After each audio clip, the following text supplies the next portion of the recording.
الحمدللہ رب العالمین والصلاة والسلام علی اشرف الانبیاء والمرسلین والعاقبۃ للمتقین اللہم صلی علی سیدنا و مولانا محمد وعلی آل سیدنا و مولانا محمد وبارک وسلم. All praise be to Allah subhanahu wa ta'ala. All salutations and greetings upon Prophet Muhammad, peace be upon him, and his noble family members and his companions. And after that, my dear brothers and sisters in Islam, Assalamu alaikum wa rahmatullahi wa barakatuh. Today we have juz number 28 of Quran, and the first surah is Suratul Mujadala, and in this Sipara we have first surah Al-Mujadala, then Al-Hashr, then Al-Muntahina, then Al-Saf, As-Saf, Al-Jumu'ah, Al-Munafiqun, At-Taghabun, At-Talaq, At-Tahrim. This means we have 9 surahs in this juz, 28 juz. And the first surah is Al-Mujadala. Mujadala means the dispute, ladai jagda, bahs o mubasa. قد سمع الله قول التي تجادلك في زوجها وتشتكي إلى الله والله يسمع تحاوركما إن الله سميع بصير. اللہ نے وہ سب کچھ سن لیا جو کچھ اس زوجہ نے، اس عورت نے آ کر کہا اپنے شوہر کے بارے میں. اس نے اللہ سے شکایت کی، بے شک اللہ سننے والا ہے،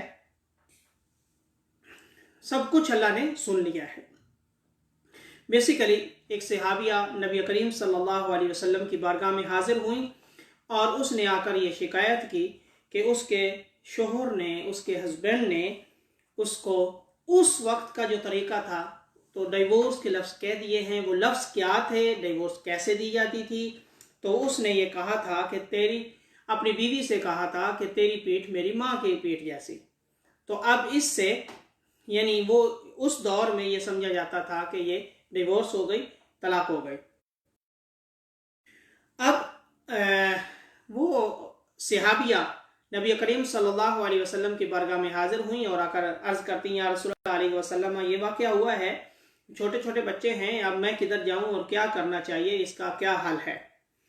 تو اللہ تعالیٰ نے یہ ساری آیات نازل فرما دیں، اور پہلے تو یہ حکم نازل فرمایا کہ اللہ نے سن لی ہے ساری بات، اور یہ جو طریقہ ہے بات کرنے کا، اور یہ کہنا کہ بیوی سے یہ کہنا کہ تیری پیٹھ میری ماں کی پیٹھ جیسی، تو میری ماں جیسی، تو یہ لغو بات ہے، اس کو آئندہ نہ کہا جائے.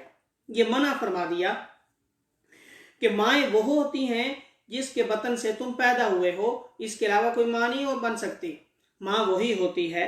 اور پھر اللہ رب العزت نے یہاں پر یہ سزا سنائی کہ اگر یہ کوئی کہتا ہے تو اس کو یہ سزا ہے، یہ سزا پوری کرنے کے بعد وہ دوبارہ میاں بیوی جیسے آپس میں ریلیشن جو ہے وہ قائم کر سکتے ہیں. وہ سزائیں کیا سنائیں؟ سب سے پہلے یہ فرمایا کہ تم ایک غلام آزاد کرو. اس مرد کے لیے یہ ہے کہ غلام آزاد کرو، غلام آزاد کر کے تو پھر آپ میاں بیوی آپس میں اکٹھے رہ سکتے ہیں. دوسرا یہ کہ اگر تم یہ نہ کر سکو تو پھر 60 روزے 2 منتھ روزہ، تو لگاتار مسلسل کے ترتیب کے ساتھ 2 مہینوں کے روزے جو ہیں، 60 دنوں کے روزے وہ تم نے رکھنے ہیں. اگر یہ بھی نہیں کر سکتے تو پھر 60 لوگوں کو، 7 بندوں کو 60% ان کو کھانا کھلاؤ، اور اس کے بعد تم اپنے میاں بیوی جیسے جو ہیں وہ آپس میں ریلیشن قائم کر سکتے ہو. تو یہ حکم فرمایا، یہ سزا. لیکن آئندہ کے لیے یہ حکم فرما دیا کہ تم اپنی بیوی سے ایسے الفاظ میں بات نہ کرو، اچھے الفاظ میں بات کیا کرو، ایسی گفتگو نہ کیا کرو.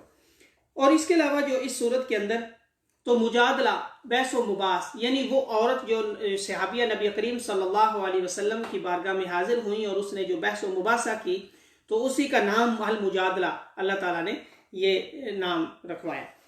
اور اس کے علاوہ ورس نمبر 11 میں بہت بڑا پیارا مضمون ہے. آقا علیہ الصلوۃ والسلام کے ذریعے یہ حکم فرمایا گیا، یا ایھا الذین آمنوا اذا قیل لکم تفسحوا فی المجالس فافصحوا یفصح اللہ لکم، کہ ایمان والو